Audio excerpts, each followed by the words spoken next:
Potencialas. Tai yra gebėjimas pasiekti tam tikrą rezultatą. Tai yra vidinis resursas, kurį žmogus, situacija ar reiškinys gali išnaudoti siekiant augimo, vystymosi ar pokyčių. Potencialą galima palyginti su sėkla. Sėkla savyje turi potencialą, turi viską, ko reikia, kad taptų, tarkim, dideliu medžiu.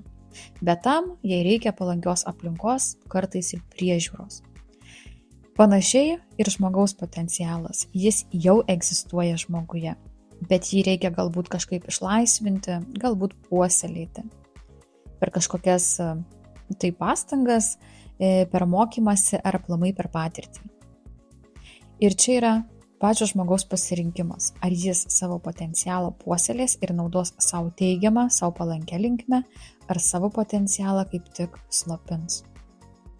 Kažkaip paskutiniu metu taip susidėliojo, kad turiu galimybę matyti ir bendrauti su labai nemažai žmonių, į kuriuos žiūriu arba kurių klausausi ir galvoju, vau, kiek pas juos potencialo, kokie protingi žmonės, kiek išminties, sumanumo ir kokias fainas savybės turi.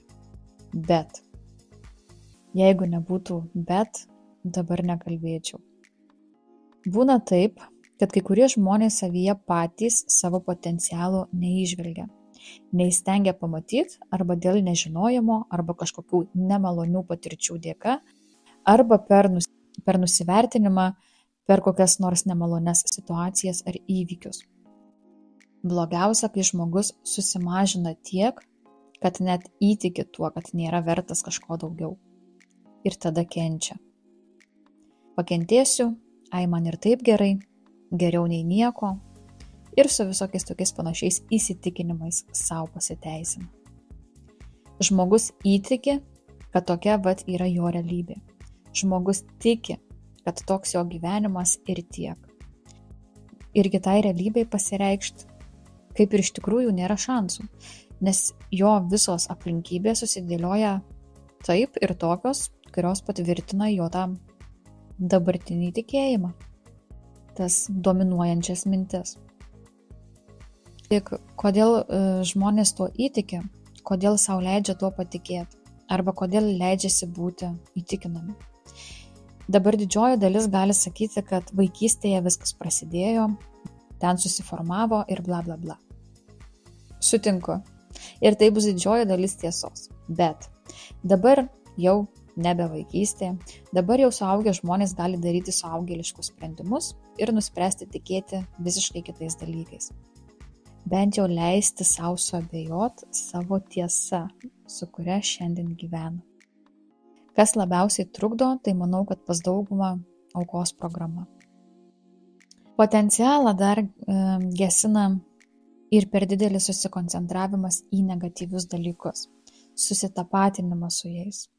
Žmonės, kurie yra linkę greičiau įsižeisti, įsiskaudinti, turi atstūmimo baimę ar kokių nors šiaip skaudulių iš trauminių įvykių, jie gali gauti, tarkim, 100 gražių pagyrimų arba, tarkim, atsiliepimų už kokią nors suteiktą paslaugą, jeigu tai koks nors, tarkim, savo srities specialistas. Bet jis susikoncentruos būtent į tą vieną kažkokį neigiamą atsiliepimą ir su juo susitapatins. Nors tas negatyvus atsiliepimas, negatyvi žinutė nėra net konstruktyvi kažkokia kritika. Tai tiesiog labiau to žmogaus vidiniai pasaulį atspindinti žinutė tam specialistui. Čia kaip pavyzdys. Tai žmogus nuo kelių negatyvių žinučių susimažina. Tikėtina, kad čia jau reikalai su savivertė. Arba kokia nors nemaloni situacija, nemaloni patirtis, kuri paliečia tą vietą žmogaus viduje, kuri nėra pradirbta. Ir viskas. Žmogus susisuka, atsitraukia, susimažina ir taip pradeda taip pat gesinti savo potencialą. Aš ir buvau ten kažkur tokiam panašiam taške.